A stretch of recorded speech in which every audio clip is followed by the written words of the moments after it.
This program has been produced from photographic material made available to us by the THG branch of the Knights Templar, the oldest order of chivalry. We are grateful to the order for trusting us with some of the most closely guarded secrets of all time. Millions of people have seen unidentified flying objects, UFOs or flying saucers. Many of these strange objects have been seen to be operated by human-like creatures. It is far too frightening for most of us to consider what these objects may be, where they come from and who's sending them. But in this program we will examine the evidence in the form of photos, diagrams and plans which link the enormous number of sightings during and after World War II with research, construction and test flight of a great number of electromagnetically driven craft.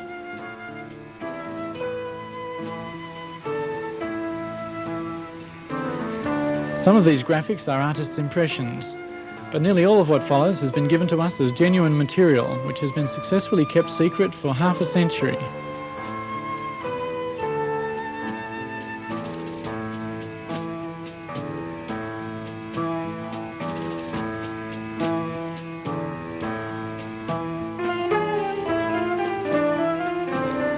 These photographs were taken by an eyewitness who describes a saucer-shaped craft flying a little faster than a jet airplane, flying very low, emitting a faint singing noise. These photos were taken as it flew above him. The sighting was in Germany.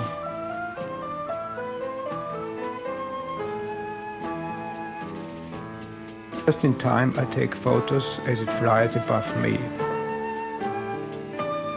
It has 3 round technical devices underneath, and in the middle a deep blue point with the white emblem of the German Nazi Party.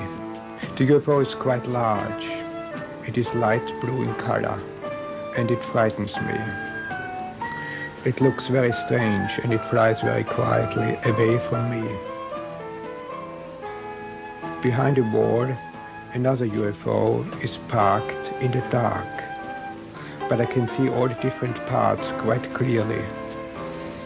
Again, there are 3 technical devices underneath, and there are also some sort of wheels which were put underneath to make it movable. It looks like a big axle with big wheels.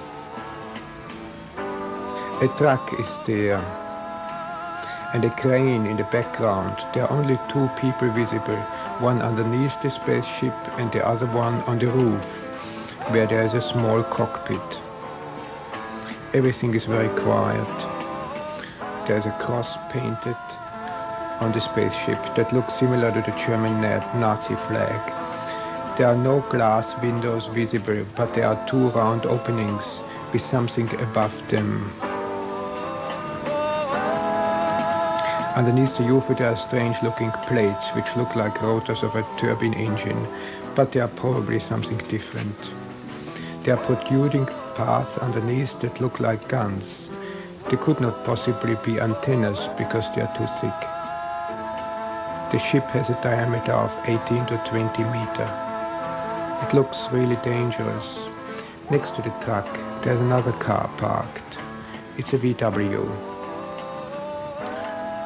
Everyone laughed when I told them the story of what I saw. They say I was drunk. I might have been drunk too much beer, but I'm convinced I saw a UFO.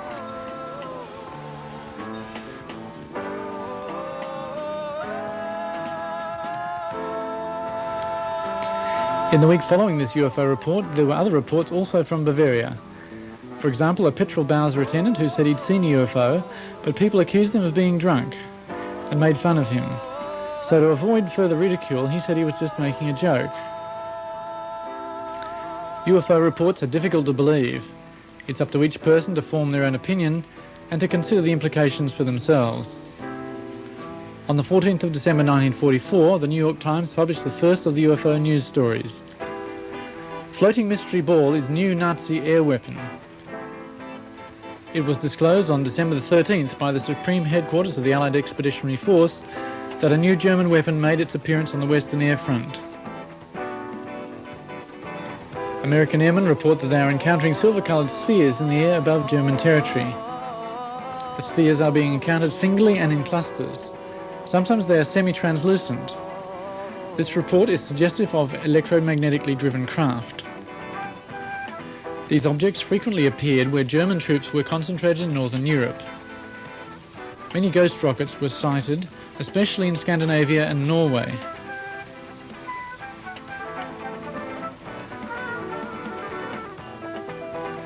On the screen now is a drawing from the SS files dated 7th of November 1943. The existence of UFOs, which almost all serious researchers now regard as a fact, give us a clue about a whole new technology. The enormous sparks we call lightning give us a glimpse at the immense energy freely available to power these machines. The life energy inside every human being is another aspect of this same magical power. These things are spoken of in the German Tuller Society and through one of its members in the SS. These concepts were quite different to those of the German military at the time. This was the beginnings of the first so-called Green Party, and perhaps ironically a search for a new harmony between man and nature. In the German Tuller Society, the secret sign was the black sun. This same sign was evident in ancient Babylon and to the Carthaginians and the Phoenicians. In these ancient times, the sign of the black sun was symbolized by a cross. The cross recurs throughout history as a symbol of power.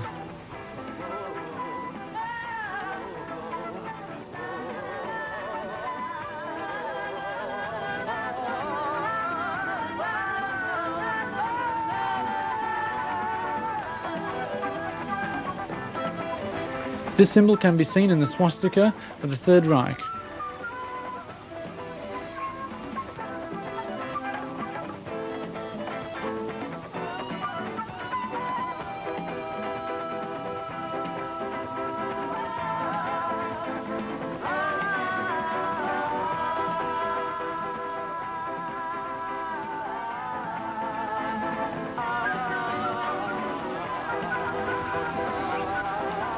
The cross is seen on this Messerschmitt. The Knight's Cross is a variation of this symbol, which is thousands of years old. We do not know where the Germans of the Third Reich got their ideas. This drawing of ancient Babylon displays the concept of an invincible power from the heavens.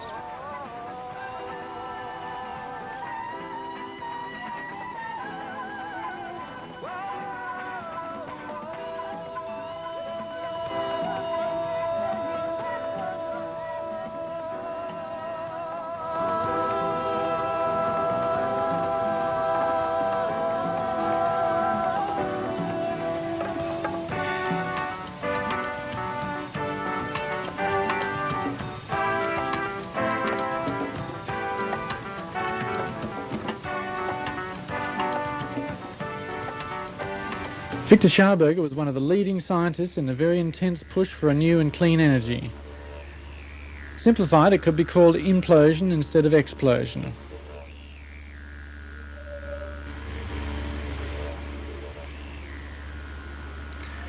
There was a group within the Third Reich who were searching for constructive solutions, not destructive ones.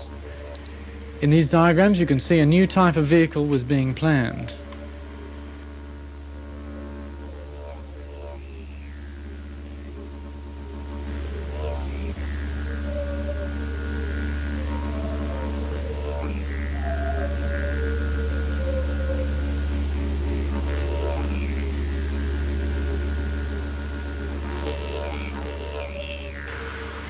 The normal combustion engines using fossil fuels in our cars are dependent on the explosion principle and hence tend to be destructive to the environment.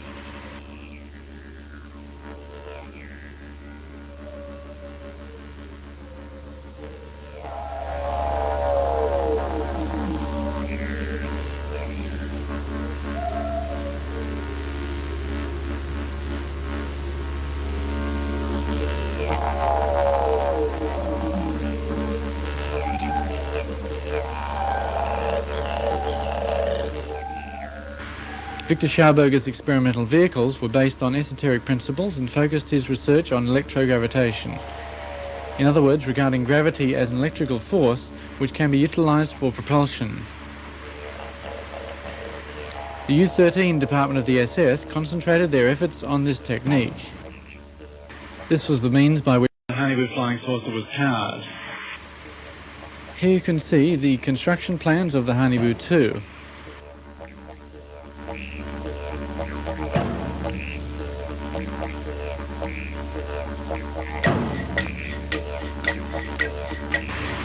The computer graphic enhancement shows something of the look of these Hanibu flying saucers.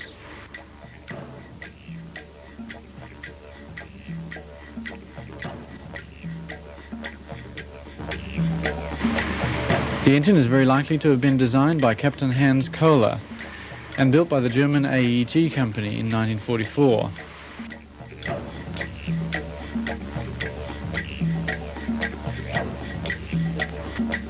The engine being called the Kohler converter.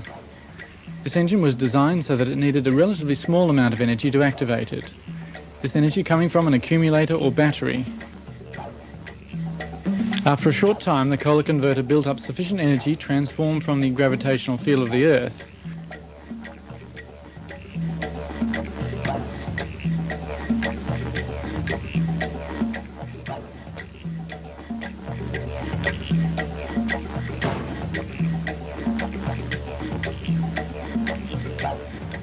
This is a diagram of the Kohler converter, and this is a photograph of the actual converter, operating on a principle of genius simplicity. This is a preliminary sketch of the Hanibu 2. The cockpit here is outlined in red.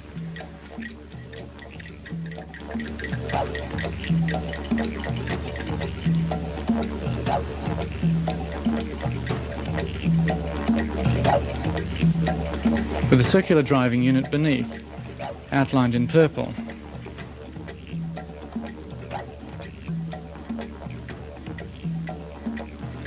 With adjacent space for people or soldiers. This machine was built somewhat like a modern ship, designed to be self-sufficient for long periods of time, with sleeping space and working area. Looking a bit like the brim of a hat, the saucer part of this machine is the means by which it is steered. This being achieved by emitting an electrically generated force in the chosen direction. There were a number of other spherical and saucer-shaped prototypes also built at this time, but using conventional rocket power. Under the code V7, a number of military prototypes were developed.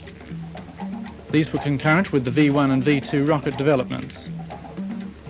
The Schreiber-Habimol flying machine was a jet-propelled vertical takeoff and landing craft developed in 1942.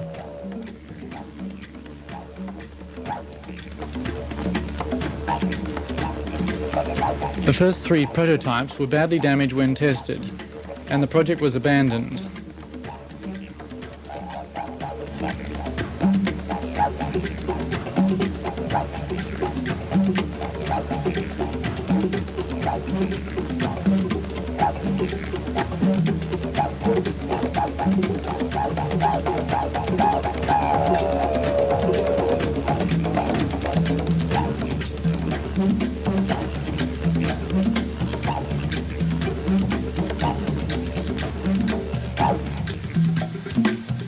Dr. Richard Miti, in cooperation with the Italian researcher Dr. Giuseppe Belluzza, also worked on a flying machine which was round in shape, and developed a new V7 prototype.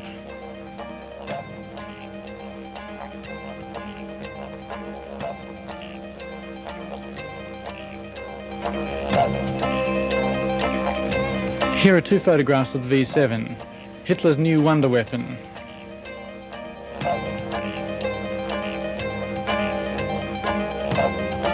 On the 7th of April 1944, Miti showed construction plans to Hitler and demonstrated the vehicle in flight. In this photograph, Hitler is standing next to a model of the new prototype.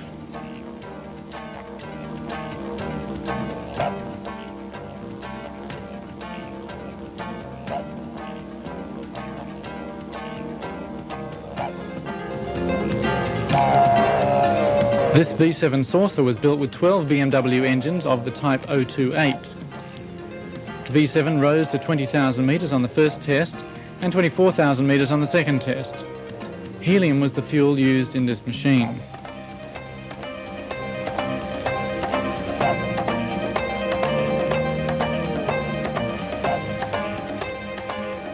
Here is a plan of the V7. After this, a new smaller type called Vril was developed. Here you can see a sketch of the Vril, and here's a photograph of the test flight. Work on these unconventional flying machines was a race with time, since conventional rockets were also being developed, and it was a matter of competing for resources, materials and manpower to build them.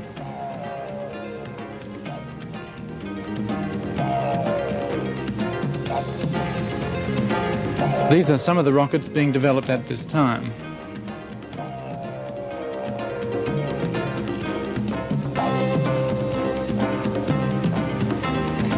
Every nation involved in the Second World War were developing new weapons, but the real wonder weapons were not associated with fire and noise, but were being developed and propelled quietly and secretly.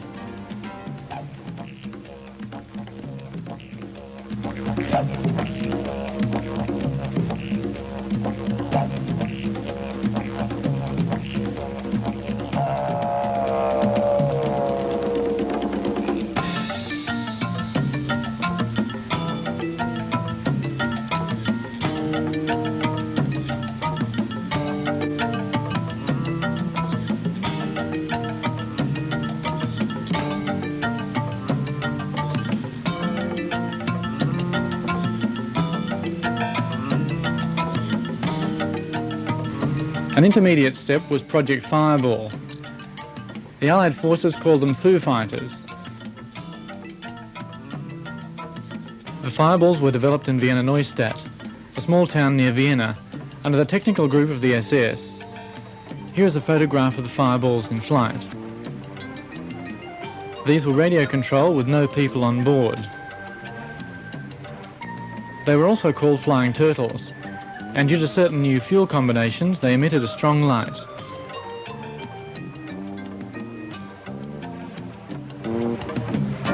Developed to disrupt the ignition systems of enemy aircraft. This fits in with numerous reports of power failures associated with UFO sightings, including the New York blackout of the 60s.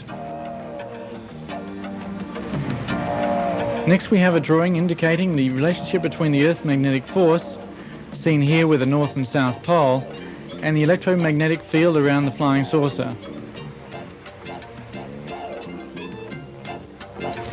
This is a list of 261 flying saucers, including 3 Honeyboo models and 84 Vrils. These were built towards the end of World War II. As well as this, there was some Meterphile 7. The Honeyboo had a diameter of 25 meters. The development and construction of these flying machines created the most top-secret documents and the most top-secret projects of the Second World War. The engine of the Honeyboo was the Kohler Tachionata electrogravitation motor in combination with a Fundegraf belt generator. Most of the photographs are of the Honeyboo 2.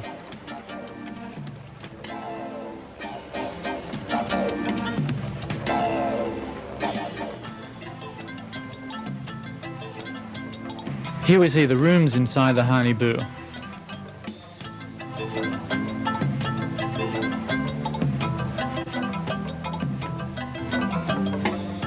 From these drawings we can imagine what it would have looked like inside a German flying saucer.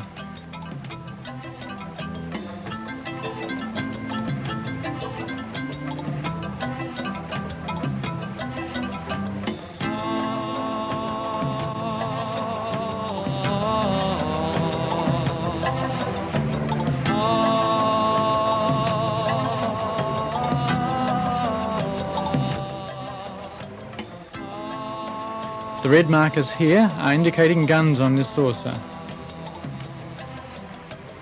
These are photographs of the Honeyboo 2, probably taken during a test flight. We can see a gun on the bottom of this Honeyboo, and what may be a symbol of the Third Reich. What a terrifying impact this must have made on people seeing the craft at a low altitude.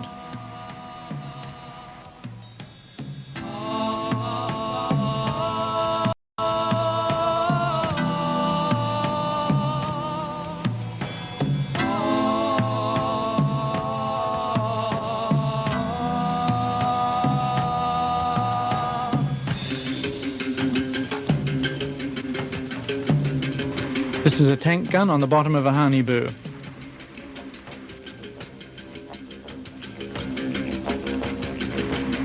Here again are construction plans from the Hanibu series, indicating that this mystery was once a reality. This gives weight to the suggestion that international oil companies, who control the majority of world commerce, may have something to gain by the continuing suppression of the technology which keeps these massive machines silently in the air.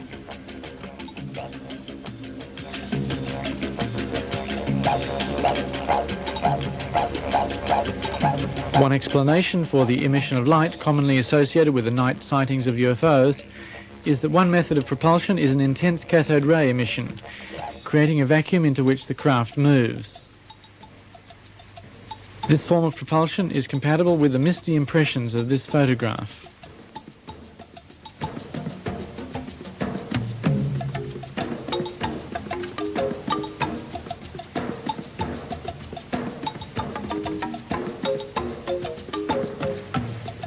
The gun is clearly visible under this craft. These photographs show the Hanibu 2 experimental craft fitted underneath with tank guns developed for the Sherman Panzer or Panther tanks. Although originally these craft were designed to carry electronic guns, they were later fitted with 7.5cm tank cannons. The weight of the cannon would not have been a problem on the Hanibu craft, which weighed almost 100 tons anyway, because the tachyonin electrogravitation engine generated its own gravitational field.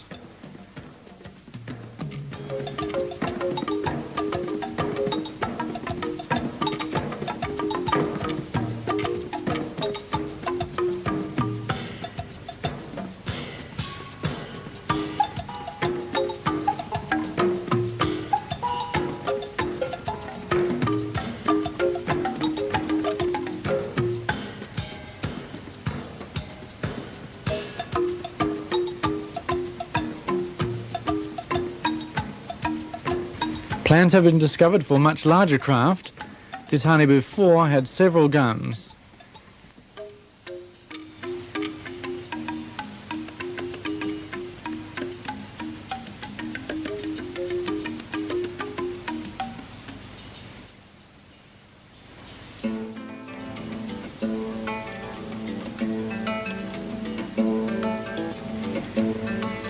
There is also evidence of small, highly manoeuvrable craft. There were 17 vril of 11.5 metres with a speed of 2,900 kilometres per hour with remote control gun. On this vril 9 plan we can see the cockpit of this one-man craft.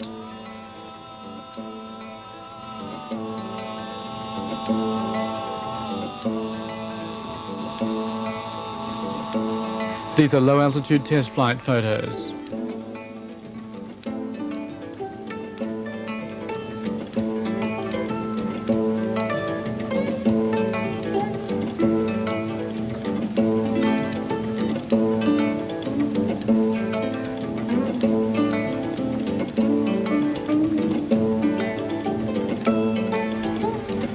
On this enlargement we can see the pilot in the cockpit.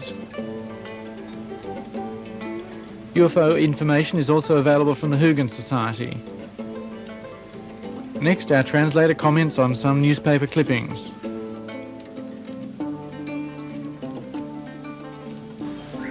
Here's an interesting press release. The first UFO flies in Prague.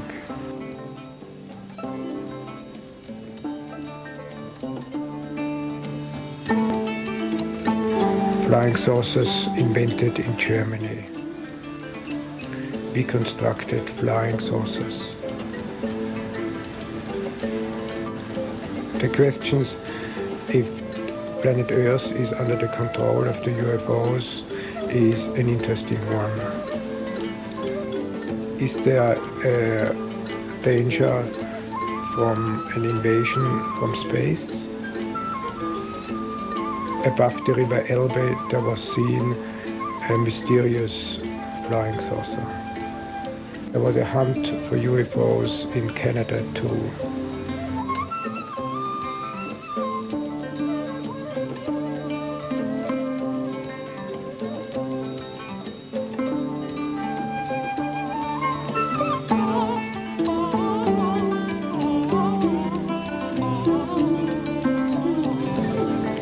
The American President Jimmy Carter has seen a UFO too. All over the world there has been sightings of UFOs and mysterious flying objects.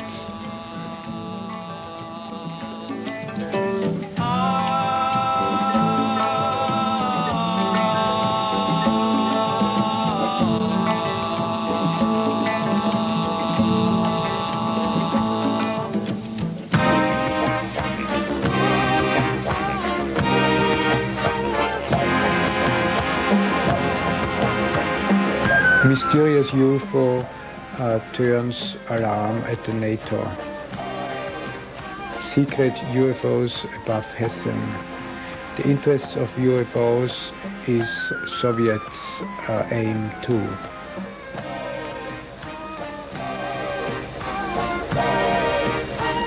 Edwin Aldrin, the second man on the moon, saw 7 UFOs and he was not allowed to talk about it. UFOs at night above Hamburg. 2 policemen saw it too. 100 Germans saw a blue UFO. The watch stopped. UFO above Soviet Union. Nuremberg. Pilot hunts UFO. US secret documents prove UFOs caused atom weapons to be useless. Space pieces, a newspaper headline. The mystery of UFOs are solved. UFOs do not come from outer space, but are Nazis who want to create a new Reich. Governments of the world are informed but afraid. If there is a serious economic crisis, they are afraid the Nazis will come with their flying saucers.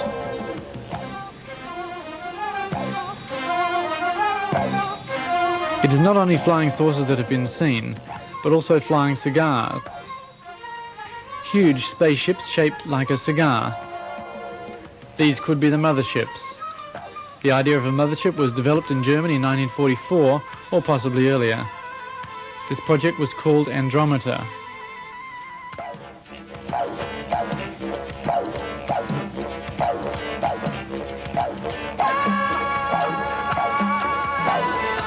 They were 109 meters long, powered by 4 Tula engines.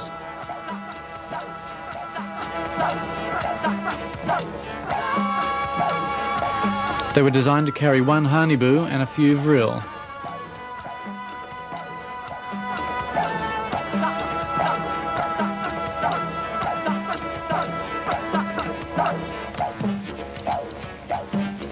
This is an example of a construction plan, very rarely seen.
This photograph of the mothership with UFOs emerged is from George Adamski. George Adamski also saw a Hanibu-type spacecraft. He claimed they came from Venus. For comparison, here is a computer-generated replica of the Hanibu 2.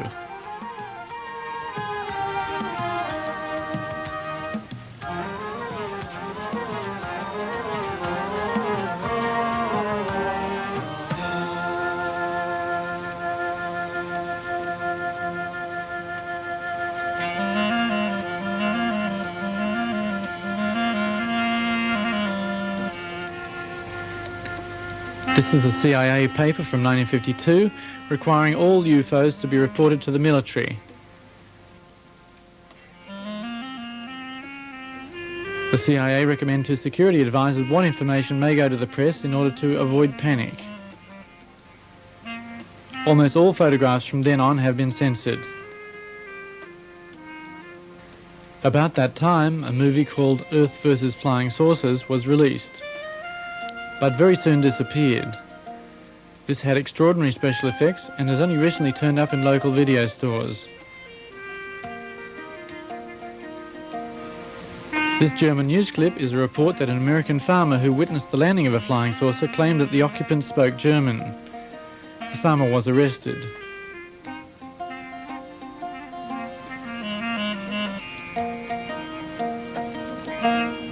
The strange markings on this spacecraft show drawings similar to the swastika.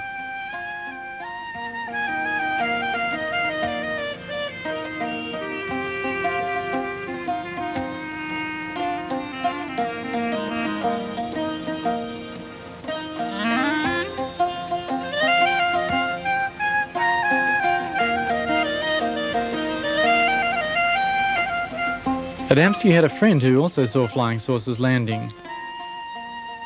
He was a relative of Winston Churchill. His name was Desmond Leslie. Adamski and Leslie were not arrested.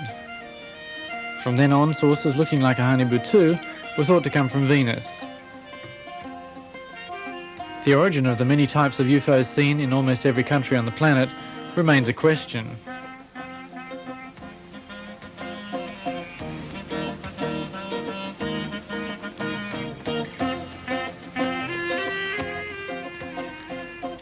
It is interesting to note the very great interest shown by the German military before and during the war in the Antarctic continent at the South Pole. In 1938, as Germany was strongly preparing for war, Captain Richter led an Antarctic expedition. He was sent there by Hermann Goering. This top-secret expedition was directed to ice-free parts of the Antarctic.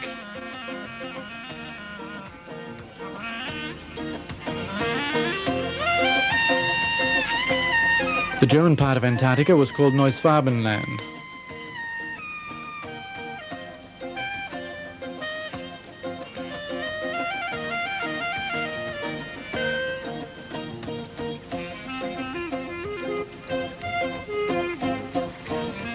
These positions are where German flags were erected.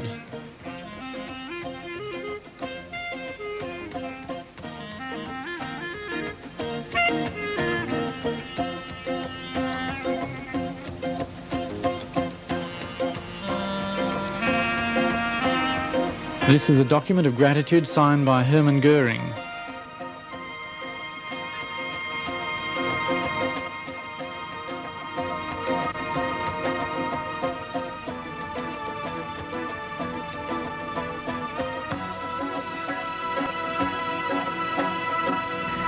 At the height of the Second World War, Admiral Dönitz, the submarine warfare expert, made a very secret mission to move the so-called Last Battalion.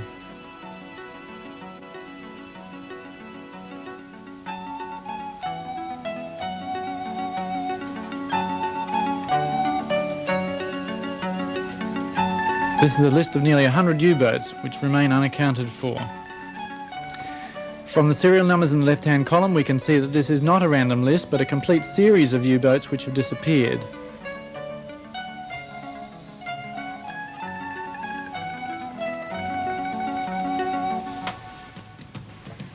There is evidence of a number of secret bases in the Antarctic.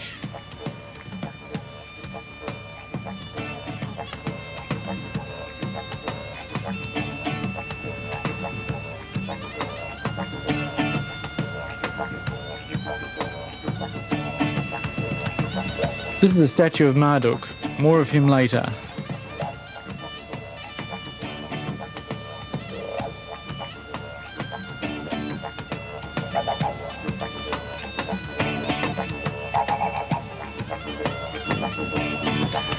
Admiral Karl Dönitz and a president of the Third Reich signed the surrender documents which ended World War II in May 1945.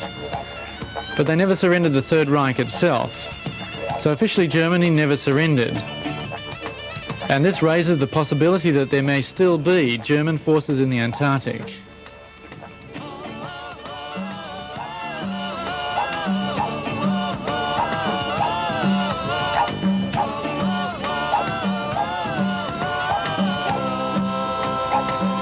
At the beginning of the war in 1939, Hitler said that if Germany was overrun, the fight would continue from outside. Perhaps we need not place any special significance to this remark.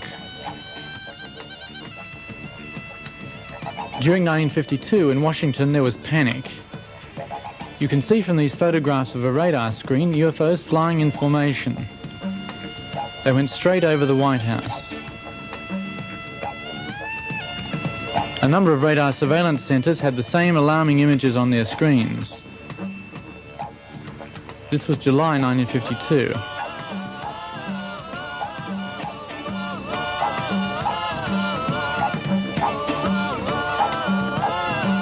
Some years prior to that, in 1946 and 1947, Admiral Byrd undertook a US Navy invasion of Antarctica disguised as a scientific expedition.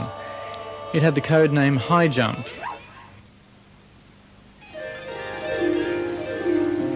After preparations in the previous year, Operation High Jump started on the 30th of February 1947.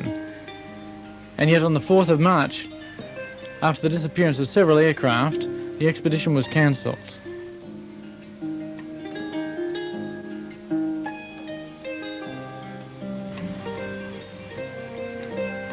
Although the details have never been published, Admiral Byrd said that objects were able to fly from one pole to the other, and it was necessary to defend ourselves against flying machines from the Antarctic.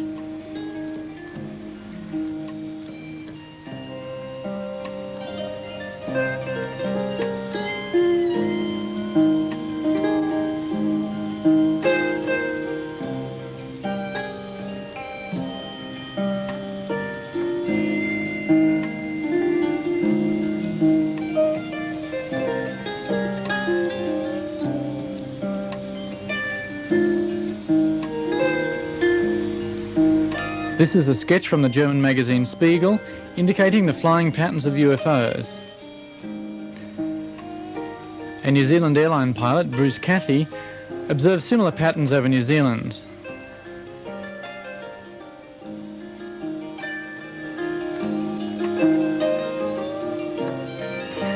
In 1958, the Americans sent a major expedition to the Antarctic, during which on the 27th of August, the 30th of August and the 9th of September, there is evidence that nuclear missiles were fired at Neuswardenland, the German territory. This could be linked to the holes in the ozone layer in the Antarctic today.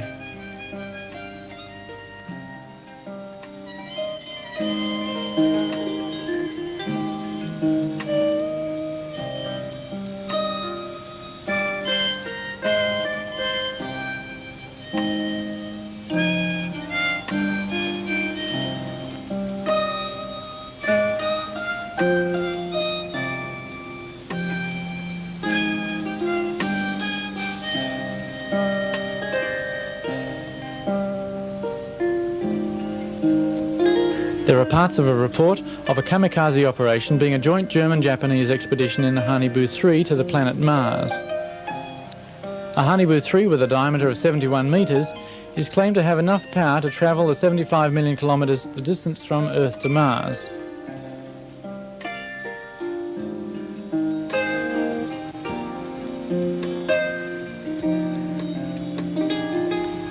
There is a 1945 report that the SS Department D4 decided to make this journey.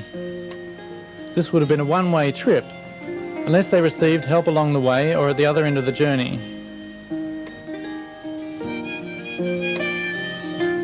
On Earth from various vantage points orbiting around the planet, and with almost every astronaut coming back with stories of seeing flying saucers in space or being greeted by 100 spacecraft on what is supposed to be the first landing on Moon, that no believable explanation has been offered regarding the vast number of sightings by people of all ages and professions. There are 1 million in the USA alone, where military personnel are trained to debunk sightings, and NASA curiously publishes photographs showing UFOs, such as this one.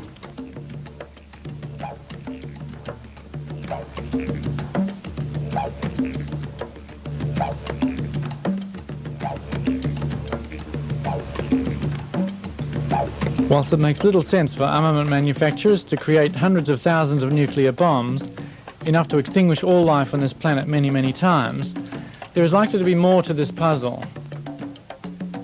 And it may be one of the many vitally important realities which are kept secret by the powerful few.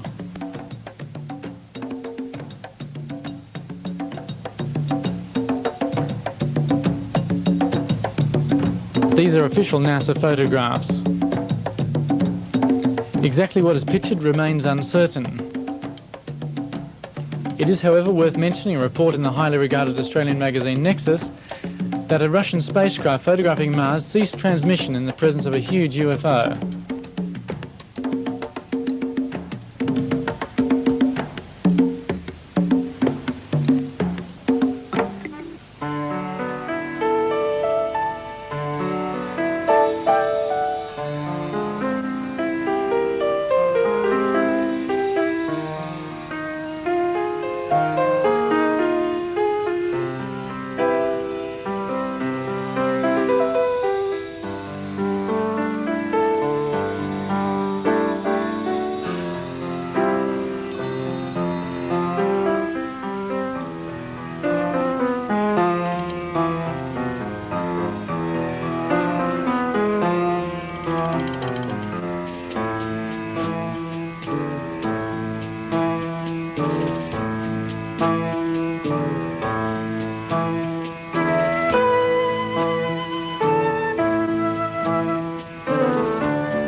Perhaps the Americans and Russians are preparing their Star Wars capabilities for an invader from another planet. Or perhaps we are being used as a manufacturing base for deadly toys to be delivered to some distant intergalactic war game.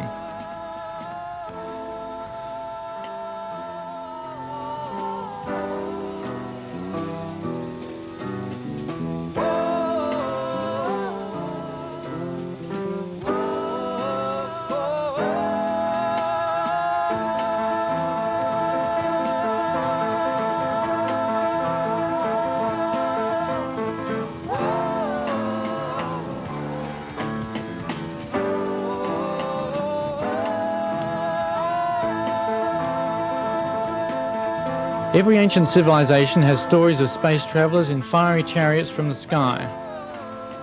These pictures show the legend of Marduk. Legends of Marduk and other space gods from the past usually include predictions that they will return. we are still left to guess whether the UFOs seen so often are evidence of visitors from outer space or examples of advanced anti-gravity craft made secretly on Earth in great numbers.